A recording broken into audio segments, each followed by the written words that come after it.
3D ချစ်မိတ်ဆွေပေါင်းတို့မင်္ဂလာပါခင်ဗျ2025ခုနှစ်မှာ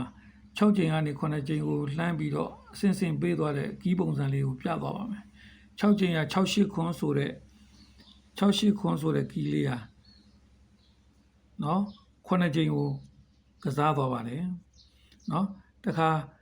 9ချိန်က963ဆိုတဲ့ကီးဟာ10ချိန်ကိုကစားသွားတယ်ခင်ဗျတခါ4ချိန်က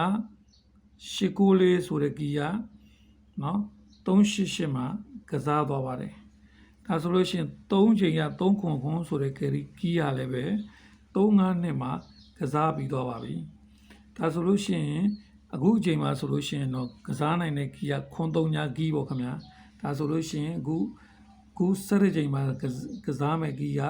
ခွန်3ညာကီးနော်ခွန်3ညာကီးပြီးလို့ရှိရင်ဒါဆိုကျွန်တော်လုံးပေါင်းလေးကိုတစ်ချက်ပြောပြမယ်နော်လုံးပေါင်းလေးကဘယ်လိုကစားနေလဲဆိုလို့ရှိရင် तू ကဒီရှေ့က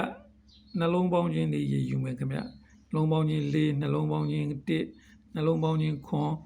နှလုံးပေါင်းချင်း30နှလုံးပေါင်းချင်းခွန်နှလုံးပေါင်းချင်း4ဒါတွေကဘယ်ကိုသွားမလဲဆိုလို့ရှိရင်နှလုံးပေါင်းချင်း4ဆိုတဲ့ဟာဒီနော်နှလုံးပေါင်းချင်း4ဆိုတဲ့ဟာဒီအောက်မှာ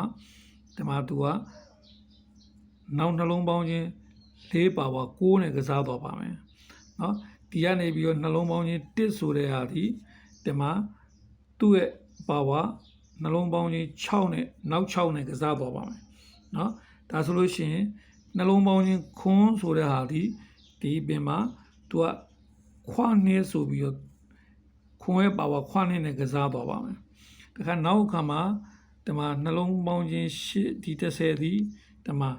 ခွ9နဲ့ကစားသွားပါမယ်ဒါဆိုလို့ရှိရင်နောက်9နောက်6ဆိုတော့ဒီမှာခွ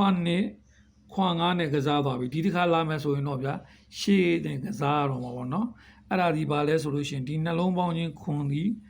ရှေ့နှလုံးပေါင်းချင်း2နဲ့ကစားရပါမယ်ရှေ့နှလုံးပေါင်းချင်း2နဲ့ကစားရမယ်ကီးလေးကတော့ခွန်3ည